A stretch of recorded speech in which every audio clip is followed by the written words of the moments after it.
You're listening to the podcast of the Andrea Mitchell Center for the Study of Democracy at the University of Pennsylvania. I'm Matt Berkman. Our guest today is George Ciccariello-Maher, a political scientist and author of several books including We Created Chavez, A People's History of the Venezuelan Revolution, and Decolonizing Dialectics. He's currently working on a new book that analyzes arguments in favor of abolishing the police. George Ciccariello-Maher, welcome to the podcast. Thanks for having me. Your forthcoming book rejects efforts to reform the police and instead calls for the abolition of policing as an institution. Could you describe the current reform efforts that are going on and tell us why you see them as insufficient? I think the first thing to recognize is that we're only talking about police reform today because radical grassroots movements across this country, beginning, of course, under the name Black Lives Matter, but even prior to that, resistance against police brutality since essentially the beginning of the Obama presidency, has essentially forced the United States to take seriously demands for police reform and possibly for abolition. Now, reforms in this context often take the form of piecemeal band-aids that really don't have much to offer whatsoever. So we hear a lot about, for example, body cameras is probably one of the most important technical fixes or silver bullets that are offered. However, body cameras, when we look at them in practice, we see that they're often used to convict more people, to send more people to prison than they are used to protect people from police brutality. And that's in part because the cameras point out away from the officers. It's in part because the officers often, though not always, have control over what happens with that footage. And even when we don't, we've seen, of course, dash cameras in cars. They lift the hood so that you can't see what's happening, or they cover up their own body cameras. So this is a solution that is essentially a non-starter in terms of actually addressing the question that is supposed to be addressed. So-called community policing is often touted, but the reality is that it doesn't take the form of the community policing itself. It instead takes the form of police infiltrating communities, weakening whatever already weak community structures existed, and essentially creating a snitch culture in which people undermine the basis for more cooperative solutions. These are just some of the solutions that are trotted out. But as we've seen, there's very little talk about these even now. It's only been a few years. Some small band-aids have been instituted, but very little has changed when it comes to the functioning of the police more broadly understood. So for those who might not be familiar with the idea of police abolition, could you describe for us what a world without policing might look like, a world where police abolition has been achieved? What in practical terms, would that look like? So we already, I think, know, many of us, what a world without police would look like, because we interact with many people in ways that don't require police activity, that don't require police intervention. When we have a problem with our neighbors and our family members, often we don't turn to the police. We attempt to deal with it ourselves. We solve problems on our own, as we have always done. And this goes for communities across the United States and across the world. More ambitiously, in the book, I do look at examples in Mexico, in Latin America, where entire communities have decided that they don't want the police at all. They want to manage their own issues, and often when they do so, those spaces become more safe. They see less crime, they see more security, because often in these very, very dangerous areas, and this would include many parts of the United States, the police are actually involved in much of the violence that's actually occurring. But fundamentally, when we're thinking about police abolition, part of the objective is to think differently, to begin to frame the way that we look at the world differently. As the famous phrase goes, when you're holding a hammer, everything looks like a nail. When we live in a police society, which is the kind of society that we live in, everything looks like a police problem. So if someone has, for example, a mental health crisis, this becomes a police problem. And we've seen the disproportionate violence that the police inflict on people in mental crisis. When we see, most importantly and most fundamentally, economic questions of poverty and the difficulties that this creates, suddenly this becomes a police problem, whether it's evicting someone or whether it's child protective services removing people from their homes. These are questions that we have only become acclimated to thinking of as policing problems when they're problems that need to be dealt with in much different ways. And so when we begin to think differently through what I call an abolitionist horizon, when we allow the idea of police abolition to raise questions for us in the everyday, we start to see things, I think, differently. And that's the objective of police abolitionism. No one, I think, is under any illusion that the police will disappear overnight. But the point is to begin to think of and imagine a society without police, because I argue that it's only by imagining that we can begin to solve some urgent questions in our present. So you mentioned these examples from Latin America where a community will grow dissatisfied with police presence and then work to take over police functions from the police. But some might wonder, is this just the kind of displacement of one group of armed individuals policing a community with another? What is really being transformed in these instances? Could you speak to that question? Now, I think this is what people should realize when they think that, for example, the idea of getting rid of police is an incredibly radical one. We always are dealing with problems. This is not a question of, imagining a society in which there are no problems for us to manage and deal with. The question is, how do we do that? The question is, on what level do we do that? And the question fundamentally when it comes to the police is, do we hire specific people, often from outside the community, and give them weapons to deal with those problems? When communities get together and do these things, often, for example, if we're talking about communities in Latin America, they do have weapons because they need to deal with incredibly dangerous circumstances.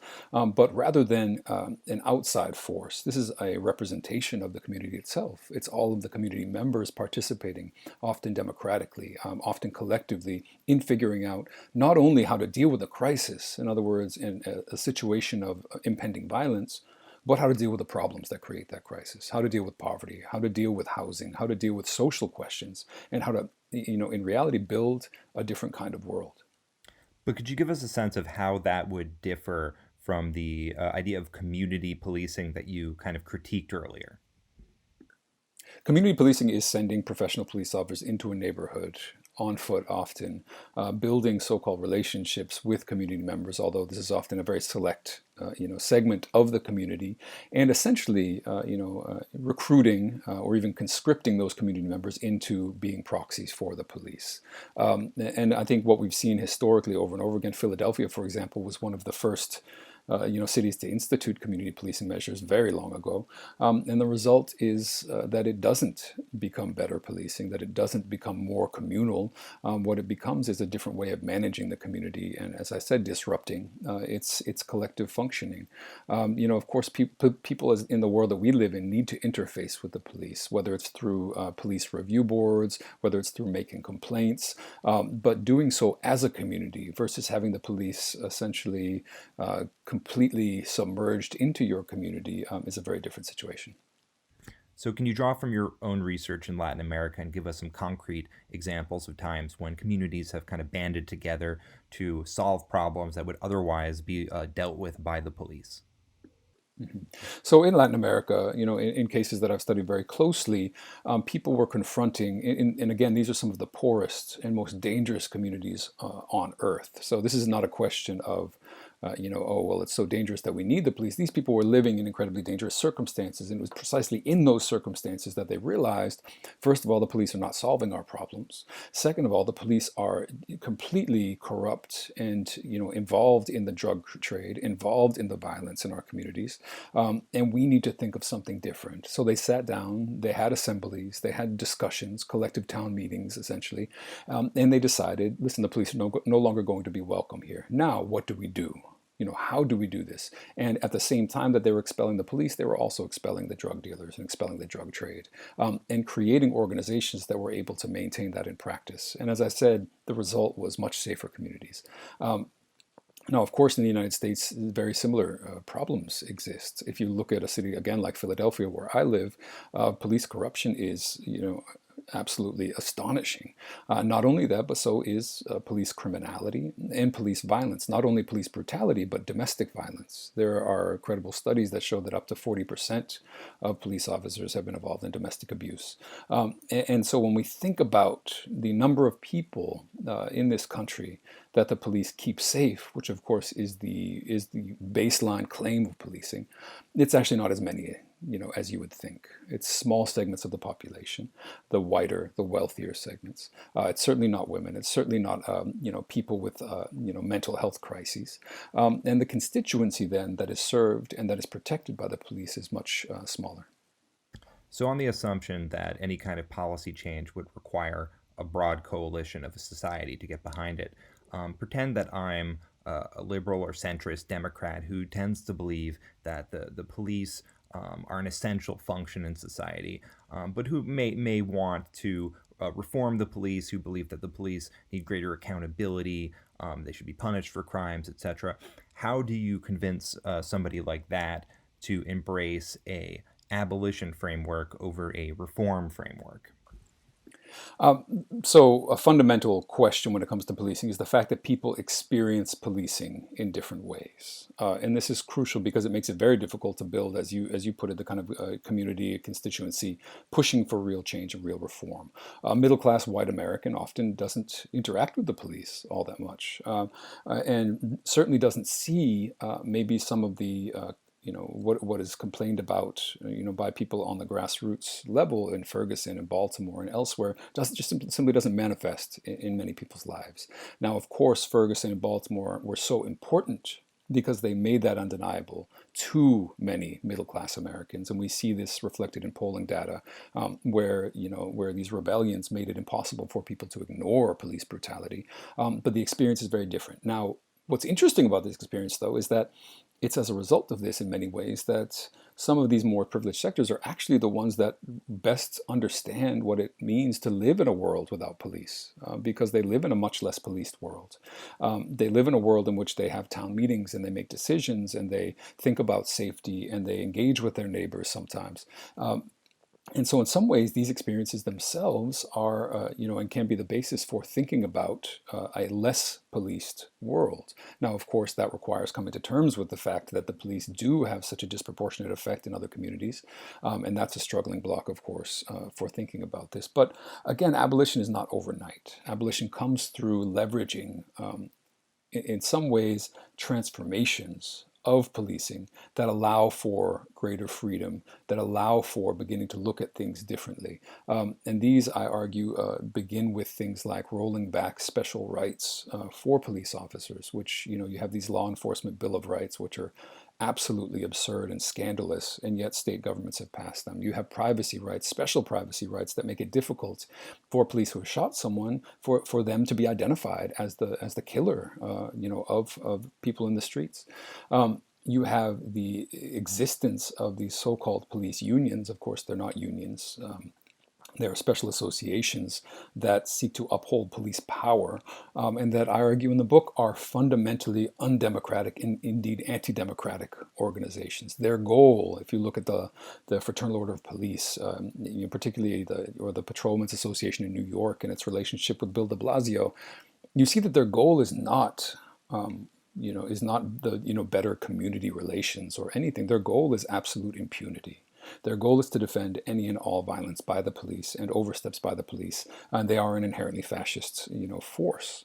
And so the abolition of these kinds of special representative organizations, the refusal by cities to negotiate with these police organizations, these are all steps that can be understood as steps which weaken police power, which push it back. And what's interesting about the police in the United States in particular is that, of course, and many people have pointed this out, that policing and white supremacy go hand in hand. To the point where W.E.B. Du Bois, essentially insisted during Reconstruction and after that the white Southerners were the police, that whiteness and policing were the same thing, and that every white Southerner was a member of the police in practice. We see something very similar today. The centrality of policing to upholding racial rule in the United States is a crucial part of the equation. But what this means practically is also that by pushing back on this linchpin of white power in the United States on the police, by engaging in even apparently small transformations, we can begin to weaken that power. We can have dramatic knock-on consequences if we begin to weaken the organizations and the institutions of police power. So I'm wondering if you can explain to us why you see the rhetoric, the framing of abolition as politically useful? Because you did just mention a second ago small reforms, or something like that, and um, I want you to speak to this question of what is the utility of framing that as abolition rather than as reform or incremental change. So, for the past 20 years or even more, prison abolitionists have been openly organizing, professing abolition, professing the goal of abolishing the prison industrial complex, tearing down the prison walls, freeing everyone, and thinking about new ways to deal with those who can't be sort of regular members of society. The dramatic transformation of public discourse over the past 20 years has a great deal to do with this abolitionist organizing and this push. What I mean, if it's not clear enough, is that the abolitionist framework has played a huge role in turning the tide discursively nationwide so that we do understand that there is a crisis of mass incarceration. Now, do all of the transformations and the changes move directly in the direction of abolition? Absolutely not. But I think we can't deny the importance of that narrative framework and the importance that, that in the role that it has played in transforming our country and debates around mass incarceration. That's what we need to do around policing. And again, no one thinks this is going to be easy. No one thinks that it's going to lead quickly and automatically. But if within 10 or 15 years we can recognize that just as there's a crisis of mass incarceration in this country, if we can recognize that there is a full-blown crisis of of policing as an institution, then I think we're moving very ambitiously in new directions. This is a podcast about democracy, and I know that in your book proposal, you have an argument that you're trying to make about the relationship between policing and democracy. So I thought I'd ask you to explain that. What is the relationship, in your view, between police and democracy?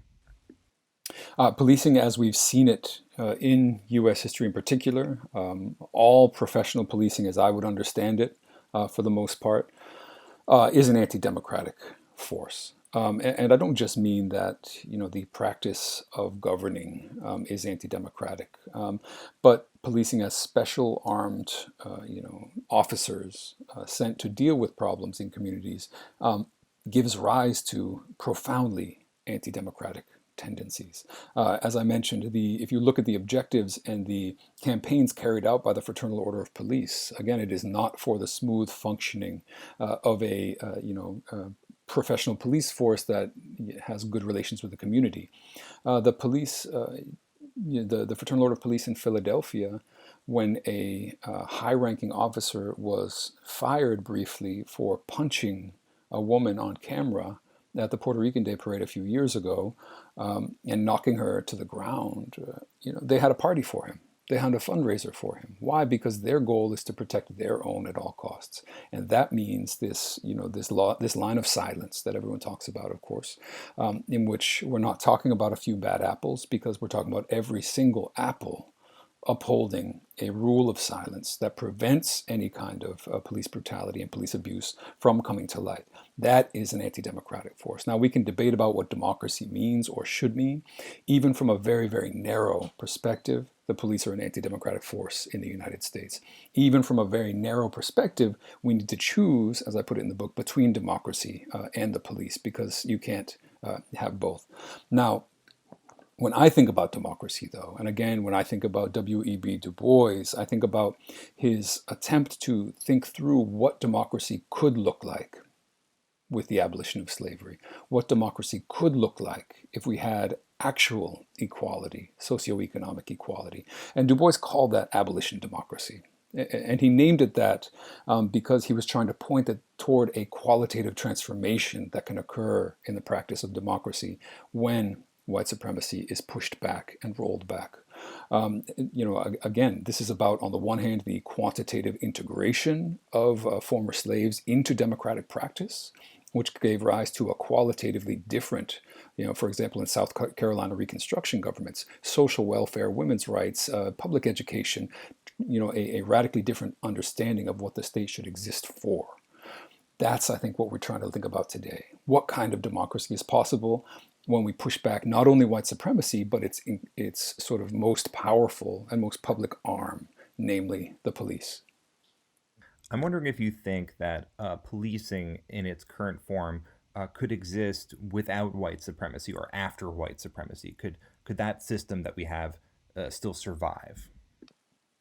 I think that's a very difficult question to answer, in part because the police emerged historically hand in hand with white supremacy. Not only anti-black chattel slavery, but also indigenous dispossession and genocide. You could try to point to other countries where the police seem to be more directly related to a constituency, but still often, whether it's just policing socioeconomic inequalities or the fact that those inequalities are so indistinguishable often from the global rule of white supremacy, it's difficult to say. What we could say is that you could push back white supremacy and see what happens with the police and see what kind of a role professional police play. I think in the United States it's very difficult to do that because the two uphold each other so fundamentally. It is the police that create in their everyday practices what Du Bois called the color line. They engage in it. They produce it when they decide who needs to be overseen, when they decide who is identified in what kind of way, who is suspicious, who is not. And so, it's almost impossible to see the two pulled apart. But, driving a wedge in this tension, essentially provoking a crisis of this unity is something that, of course, we would all love to see, and that would point in the direction of abolition, certainly. So maybe you would reject the frame of this question, but we have had a number of books recently about the role of middle class black communities in joining together with white communities to push for increased policing and mass incarceration. So I'm just wondering how you can integrate that into your analysis from a kind of race and class framework. Yeah, I mean, the fact that policing and whiteness go hand in hand, in no way is that meant to minimize the role of elements of the black community in policing and mass incarceration. This has been very, very well documented. But what has also been very well documented is the colossal failure that this represented. My view is that this has a great deal to do with, exploiting people's fears and anxieties, provoking those anxieties, which are racialized anxieties, whether the person, feeling the fear is black or white, and using those to leverage extremely cynical policy transformations. This is what the Clintons did. This is what Joe Biden, played a huge role in and encouraged. And they've all come out, again, equally cynically to recognize that it was a massive failure. And so that isn't an answer to the question of how to manage these questions. I think we need to be very aware of political, socioeconomic, generational cleavages, within black and brown communities that lead to different knee-jerk reactions to policing and different reactions to the alternatives posed and the question of abolition. But at the same time, we need to recognize that these are people's grandchildren, their children, their nieces and nephews that are being not only killed by the police, but sucked up into a massive system of incarceration that destroys communities. Finally, as you know, we're in the middle of this coronavirus pandemic. I was wondering if the crisis that we're witnessing now has anything to tell us about policing in America. I think in the context of a crisis, a great many veils are torn back, and we begin to see the absurdity of many things that we take for granted. This is part of why it's so important to pay attention to how things are framed and what that framing allows us to see or prevents us from seeing. What do I mean by that? Because almost immediately communities across the country began to say that they were going to be, in some cases, releasing people from prison. In some cases, releasing so-called nonviolent offenders from local jails in large numbers. Certain communities and cities said that they would simply not be arresting people and not be prosecuting people for a whole range of crimes and offenses. This doesn't seem that strange until we think about the fact that what it tells us is that this could have been the case all along. There was no need for us to be living the way that we were living. There was no need for us to be locking up the numbers of people that we're locking up. And there was no need for the police to be playing the role that they were playing. Now, We're going to see these questions, I think, raised more sharply moving forward. We're going to see the role of policing, particularly in enforcing property, as people are thrown into poverty, as people are thrown in mass numbers into unemployment.